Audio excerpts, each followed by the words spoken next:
Welcome to the Corner of Truth and Courage. You are listening to Fortress of Faith with Tom Wallace and Tyler Hudson. This week, we will be discussing the topic of biblical economics.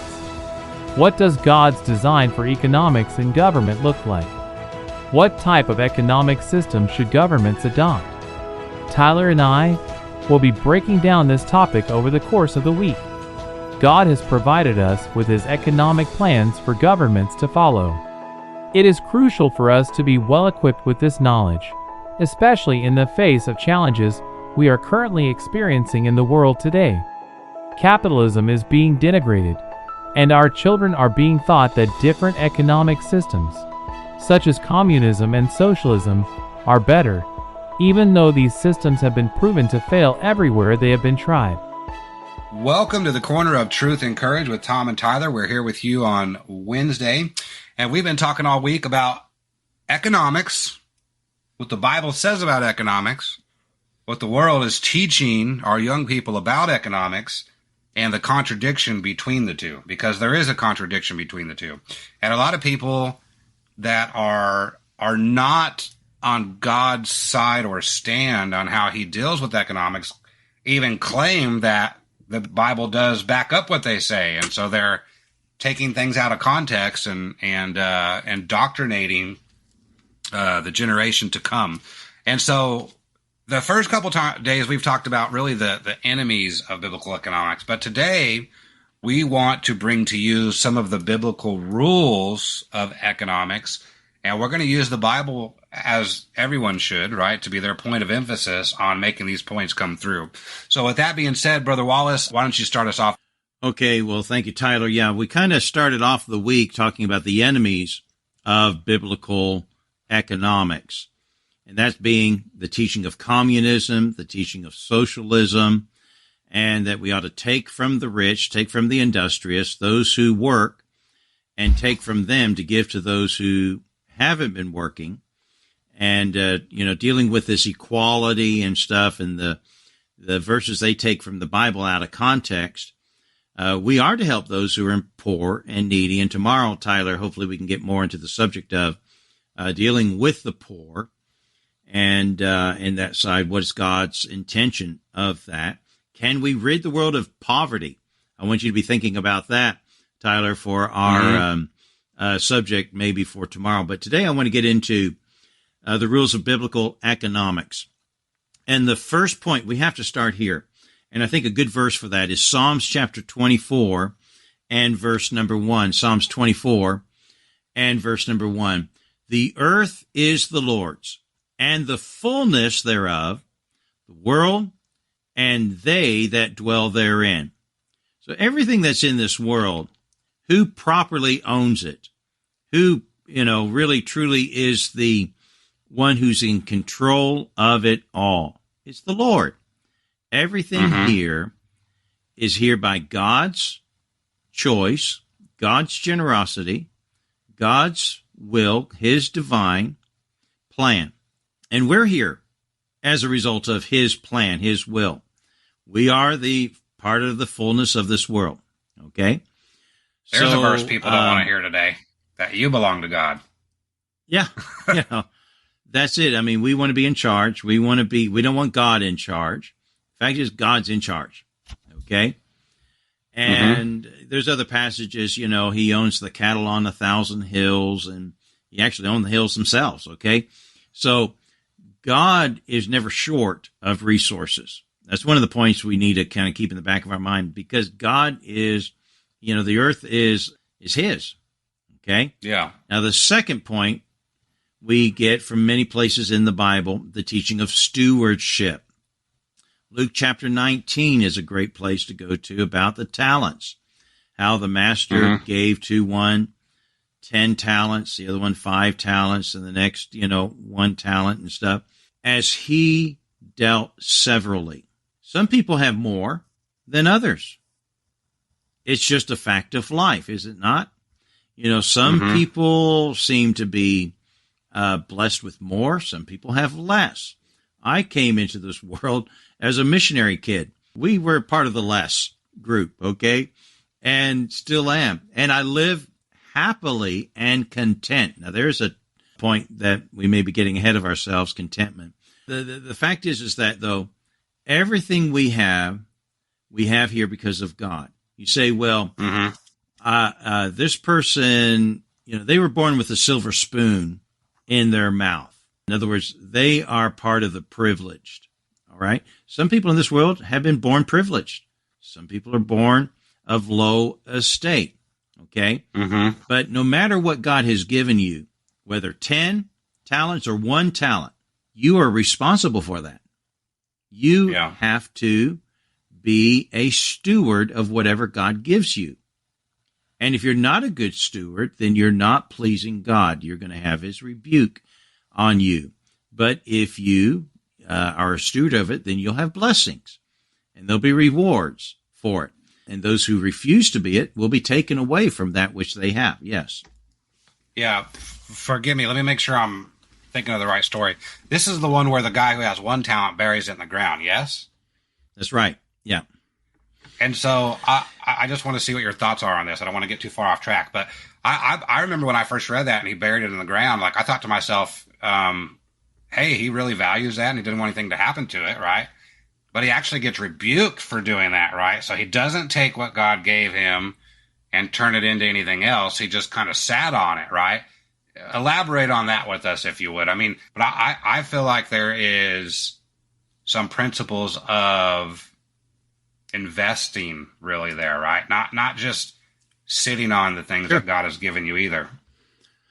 Well, that's a great place to show that, because the Bible says, why didn't you give my money to be used for usury? Why didn't you try to improve and increase what you've got by usury? Well, what is that? That's charging interest on money. That's what usury is. Okay. So it tells us that, when people say, well, what about the Bible passage that says, oh man, don't owe man anything, don't be a debtor to a person like that. No, what it means is that it doesn't mean you can't take out a loan. Doesn't mean that you can't borrow money. The Bible doesn't use it, because here in this passage it says, use your money to charge interest on it there so that you double what I gave you. Okay.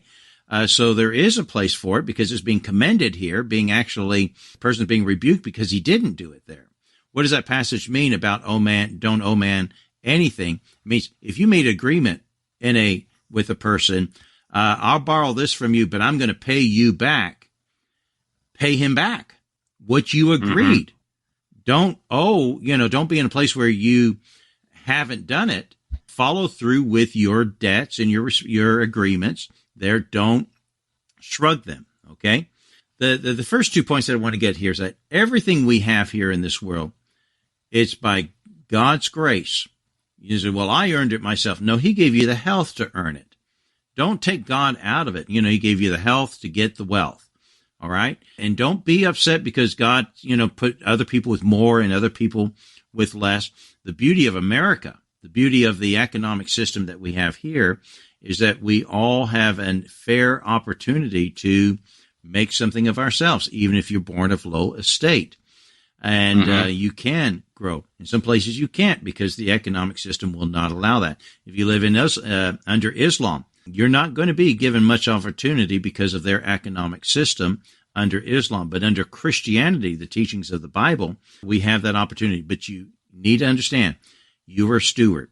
God expects you to be a good steward, a faithful steward, and realize that everything we have is here because of God. Here's the third point here. God allows us to have personal ownership, personal property. And that's the problem with communism, because communism has to take away personal property. But God says, no, you're allowed to have it. You have a right to it. What you work for, you have a right to have the property and the earnings from what you worked for. Okay? Where do we find that? There's an interesting passage in Acts chapter 5. We talked a few days ago about people giving of their wealth and selling their possessions in Acts chapter 2. We find Ananias and Sapphira.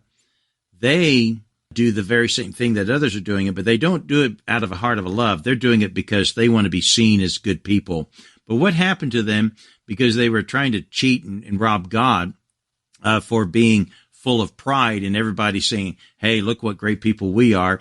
They sold their property and they said they sold it for a certain amount. When they didn't, they sold it for a larger amount, and to make it look like they're giving everything what they had sold to God. What did the Bible say in Acts chapter 5, verse 4, Tyler? It says, whilst it remained, was it not thine own? And after it was sold, was it not thine own power? Why hast thou conceived this thing in thine heart? Thou hast not lied unto man, but unto God. Okay. So the point here is that before you sold it, it was yours. You had every right to do whatever you wanted to do with it there. Again, that brings us back to, being forced to give away our stuff to help other people. No, it's a free will choice. It was yours. You had the power to do whatever you wanted with it. You could have sold it for more and gave a portion of it there and stuff, but you lied about what you're doing. You're trying to get the glory of man there, and you're not getting God's glory in this. But the point I want to get here is that we have the right to our own personal property. Again, the 8th commandment, don't steal. Don't take someone else's property. It's theirs. So everything is God's. We're a steward of it, but God allows us to have personal property. But we need to be responsible for what we do with it. Here's the next point, and we talked about it yesterday a little bit there. If you don't work, you don't eat. 2 Thessalonians chapter 3, verse 10. If people, and it's not like you can't work, that you won't work. And there are those people who have needs. I get that. We need to help them and do it willingly out of love. But we don't keep them in a perpetual state of being a taker. But if someone will not work and they live lazily and stuff there, the Bible says they should not eat. Cut those people off. I tell you, hunger causes people to get busy when they get hungry enough. There. Oh, yeah. Tyler, what's the next point? It comes from Proverbs 3:27. It says, withhold not good from them to whom it is due when it is in the power of thine hand to do it. I like that verse in Proverbs chapter 3. If it's in the power of thy hand, if God's enabled you with, blessed you with means, and you find a brother who's truly in need, okay, they're deserving of help, okay? They're not lazy. They just, it's not like they will not work. They cannot. They've had some unfortunate times. It happens. Then if it's in the power of thy hand, if God's blessed you with means, be a blessing to them and help them. It also says in 2 Corinthians chapter 9, verse 27, do it cheerfully. Don't do it grudgingly. Do it with a cheerful heart and help those who are in need. Here's another principle for biblical economics. Store away for times of need. Proverbs chapter 6, verse 6, the Bible says, go to the ant. They're not lazy. They're constant workers. They store away. They collect their food. There's going to come a time in their season, in the winter season, there's not going to be food out there. And if they didn't store it away, if they didn't put it away, they're going to be in trouble. Let me give you another verse. Proverbs chapter 27, verse 12. A prudent man foreseeth evil and hideth himself. What does that mean? He sees coming. Evil doesn't mean wickedness. He sees destruction. He sees problems. He sees something coming. And he's going to hide himself from that problem there. And so, we've run out of time, Tyler. We're going to have to stop there. But I got more on this, and we'll talk more about poverty in tomorrow's broadcast. We'll hope you join us at the corner of truth and courage. God bless you.